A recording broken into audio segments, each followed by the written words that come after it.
Hi everybody, my name is Melina. Welcome back to my channel. I talk about travel, lifestyle, adventure, all kinds of things. And today I'm going to be talking about finding that tricky balance between exploring new foods while abroad and avoiding some tummy trouble. So if that sounds like something that you'd be interested in, well, just stick around. So first up, I think I'll use some of my personal experiences. So when I was traveling in South Africa, for example, we were not allowed to drink the water, or it was really strongly recommended not to. So we tried to avoid dishes that could potentially be a problem for. And things that you need to remember is like anything with shaved ice or like a daiquiri that blends ice. You probably want to avoid that because ice can still get you sick. Like we didn't even run our toothbrush under the faucet when we were in South Africa. So always keep restrictions like that in mind. And for me, I have issues with sausage for some reason, that particular food, even when it's American and it's something I've been, exposed to my whole life. Sometimes it just doesn't sit right.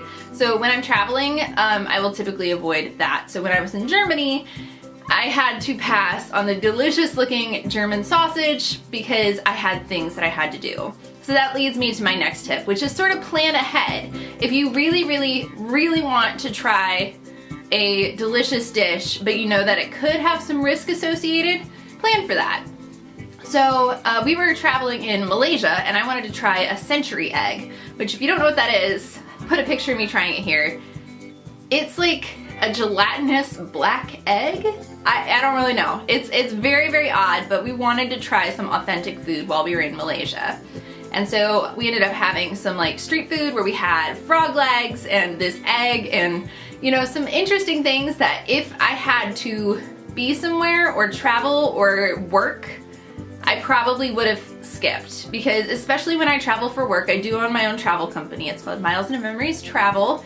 I have to be on my A game and I have to be there to help coordinate the trip. So I will play it a lot safer. But in Malaysia, my husband and I were there just for the day. Then we were flying back to our little home base in Singapore where we were staying for like 3 weeks. And, we figured, well, okay, we'll be a little bit more adventurous. The flight is only like an hour or something. So it's not, across the world flight. So we were like, let's go for it. And if we don't feel so great, we'll have tomorrow to just sort of recoup and lay low in the hotel. So the difference here is that if we were going on an international flight, like a long haul flight, we probably would have skipped because it's just not worth it to be sick from either end on those long haul international flights. It's just not worth it. So you kind of have to balance the risk against what you'll be doing.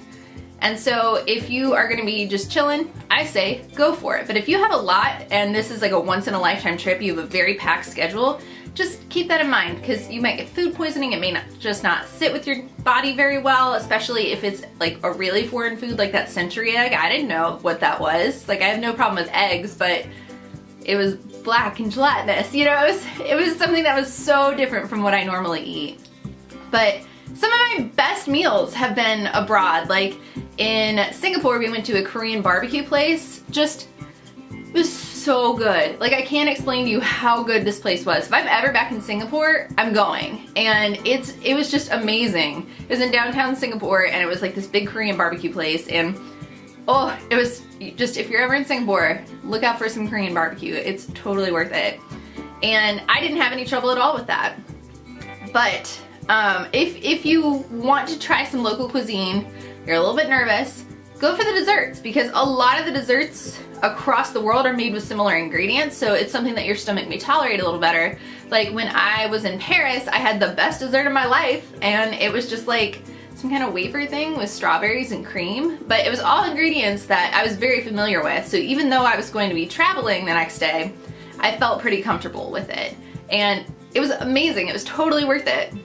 And so I highly recommend, if you can, try the local food. It really makes the experience so much richer and you really dive into the culture, but maybe bring along some Imodium. That would be my next tip is always have, you know, whatever it is that works best for your body, whether it be Imodium or Rolaids or, you know, Lactate, whatever it is that you need to help your body a little bit, just always have it on hand, especially if you're going somewhere a little bit more remote where maybe there's not always a convenience store that you can run down to and get those drugs if you need it. So just something to keep in mind. All in all, I have not had any particularly bad experiences while abroad, knock on wood. Okay, got a little chaotic. My battery died, and then my tripod broke, and then my dog knocked my Christmas tree over, which is why it's no longer there. But anyway, what I was saying is that so far I've really not had any terrible experiences as far with food, but I have also kept all these tips in mind and kind of